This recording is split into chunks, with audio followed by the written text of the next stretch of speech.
So in some of my courses and programs, I have the free meditation training that's at least free at the moment called the Perfect Meditation Framework. And in there I've got some videos on how you're able to silence your mind as a part of your meditation practices, but also as part of your day-to-day life, right? Because the point of meditation isn't to silence the mind. The point of meditation is to communicate with your higher self. And silencing the mind is a result or a benefit of meditation.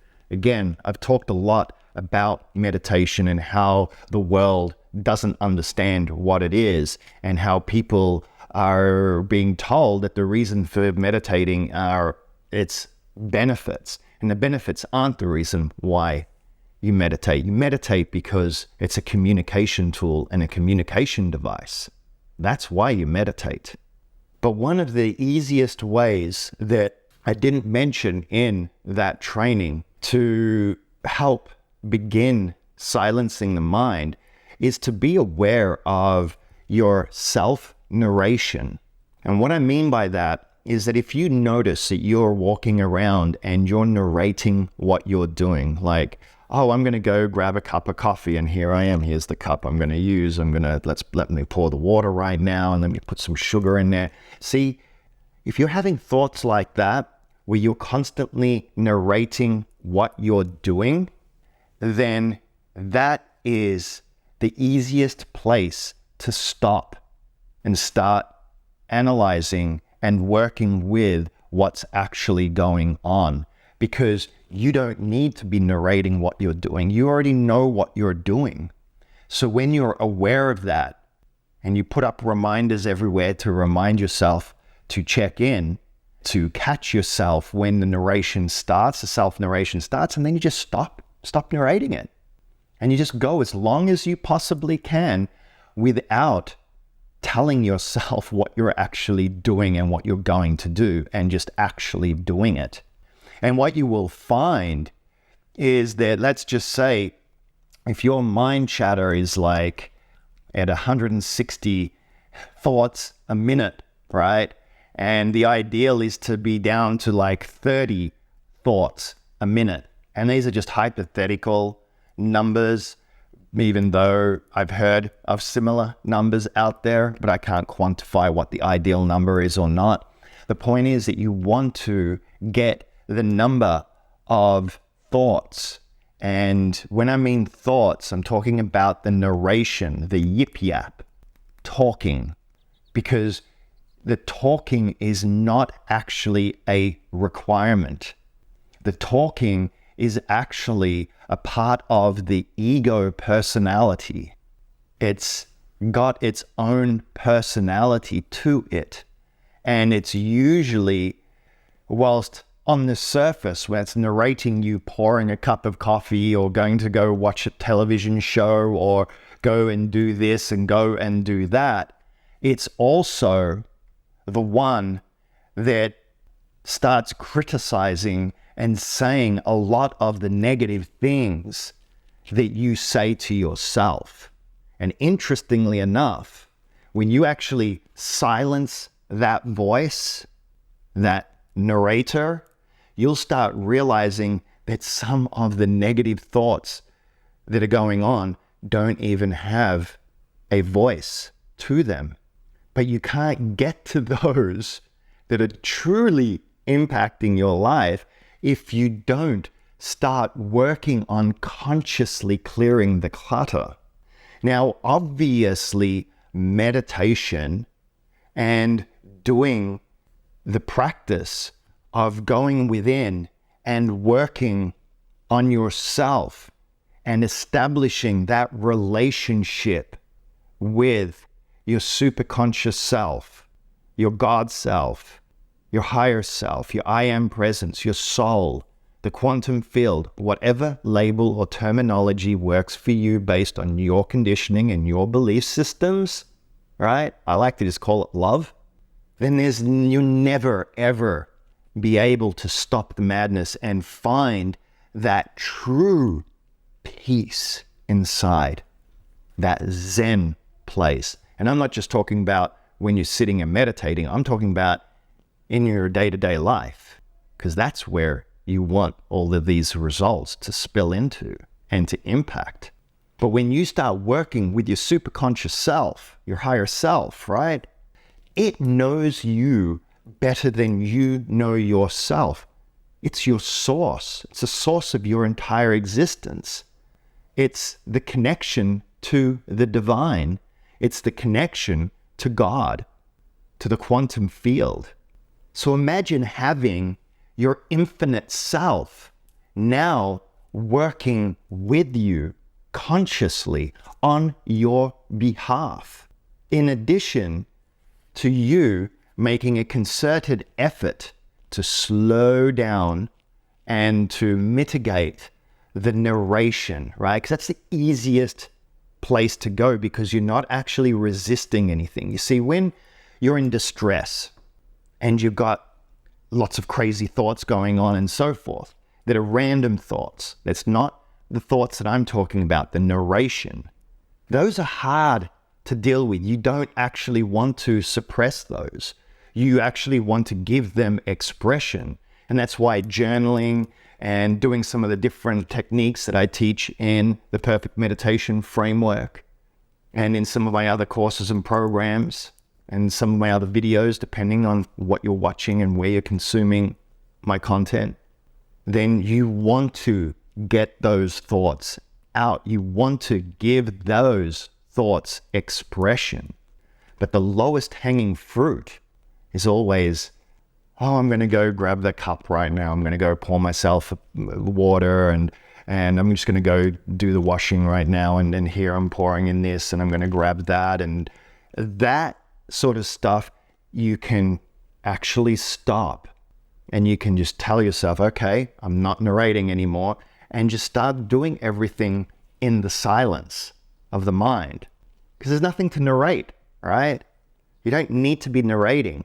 But that's the lowest hanging fruit, because if you can prevent and minimize the self-narration, then it's going to help deconstruct a lot of the monkey mind in the other areas, especially if you, when the monkey mind does come up, you do the different practices like journaling or writing and burning and brain dumps and exercise and some of the other things that you're able to do to really work out the thoughts, because you want to give those expression, because those are things that your mind is trying to process. And that's the reason why when taking antidepressants or anti-anxiety medication can be very harmful and damaging, especially in the long term, because when you start suppressing any part of the body, it's only going to cause more distress and more pain and more suffering, even if you feel like in the moment it's helping you out.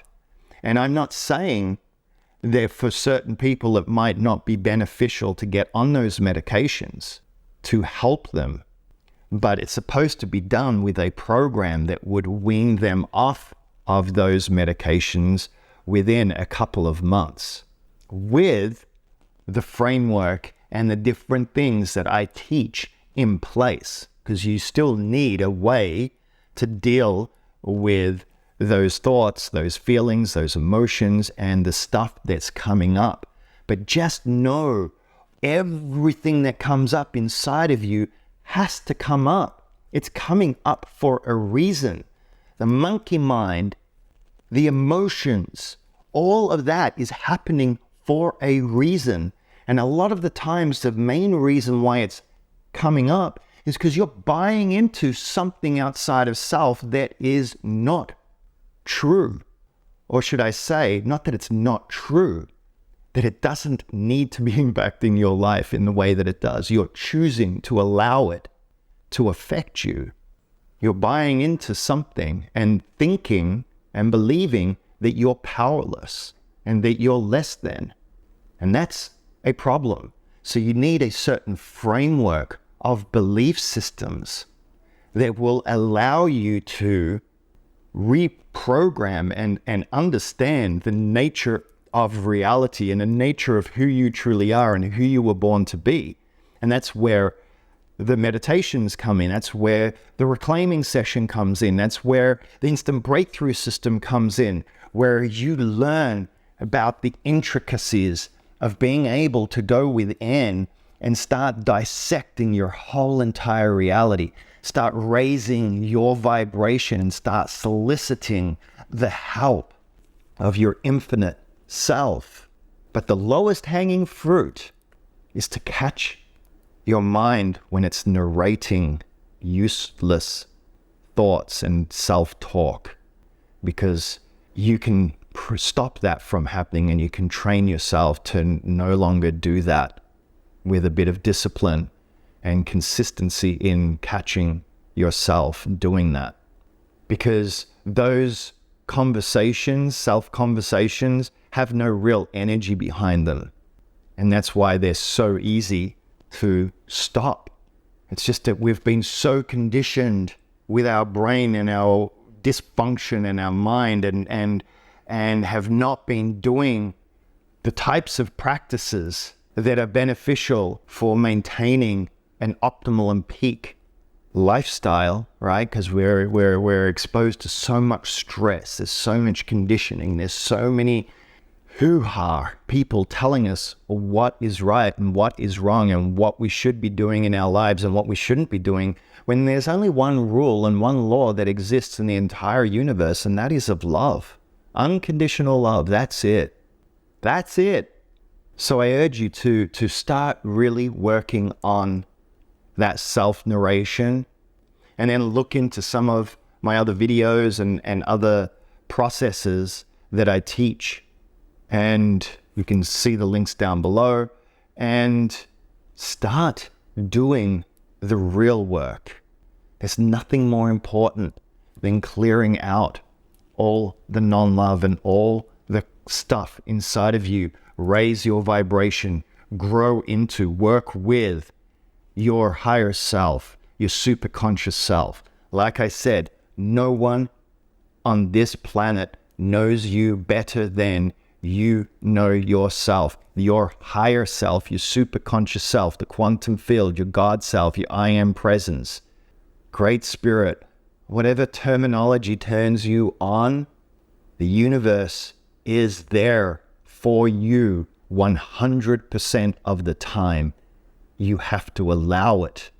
The only reason why we haven't, or most people haven't experienced that before, is because they don't believe it and don't know that it even exists, because we have been conditioned to think that our spiritual selves and our higher selves and all the woo-woo stuff is exactly that, woo-woo.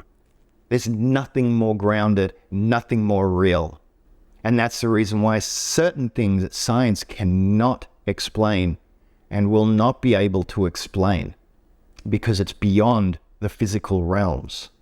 Though science itself has acknowledged that our physical reality is less than 1% of what is actually in our reality, that we only perceive less than 1%.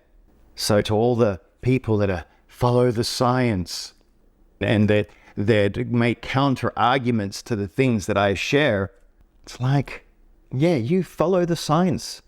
Start actually doing the real research and look at where the money trails are, and look at what has been around for tens of thousands of years versus the things that we're only just discovering now under the name of science, most of which these days is quite corrupt and paid for by whoever has the most money. Isn't that, can't we just agree that things out there are not what they seem, that it's all been manipulated? I mean, heck, play a game of Chinese whispers in a room and in 10 minutes the message gets distorted. So wouldn't that apply to everything else in all of reality of what you're being told? especially when there's money and profits involved, and a lot of money. So anyway, I digress, but I say that because it's so important right now for you to take your power back. And the way that you take your power back is not by watching more YouTube videos or Facebook videos and wasting your time in these groups and watching all sorts of content that's subjective and biased and maybe fun to watch, but does it really transform your life? Does it really make your life better? Does it really make you happier? Does it really improve your quality of life and the experience that you're having in your life? No. But the one thing that does is you going within and doing the work that you need to do to stop the monkey mind, to connect with your intuition, your passion, your higher self, so that you can remove all that's in the way. It's in the way. I teach the ultimate self-empowerment because that is what is the most critical.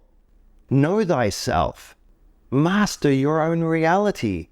Become all that you were born to be, and drop the facade and the conditioning and the programming and all the things that hold you back, that were introduced to you through your life, however that looked, whoever your parents were, however you grew up, wherever you grew up, and the circumstances and situations that you discovered and found yourself in.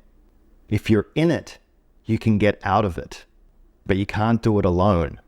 Not with all this. You have to reconnect to the source, and you have to trust in that, and you have to allow the magic to happen, like literally the magic to happen. If I could only just sort of like touch people and say, give you the experience of what I experience in my meditations, and when I'm connected, fully connected to myself, and the communication and the dialogue and the experience of that, my heart is just like blown open. And I feel so much love, so much peace, so much clarity. And the world almost becomes a joke because it's so insignificant to the power and to the force that's inside of each and every human being that has been repressed. So yeah, stop narrating your day-to-day actions, and you will start alleviating some of the craziness that you may or may not experience in your mind from time to time.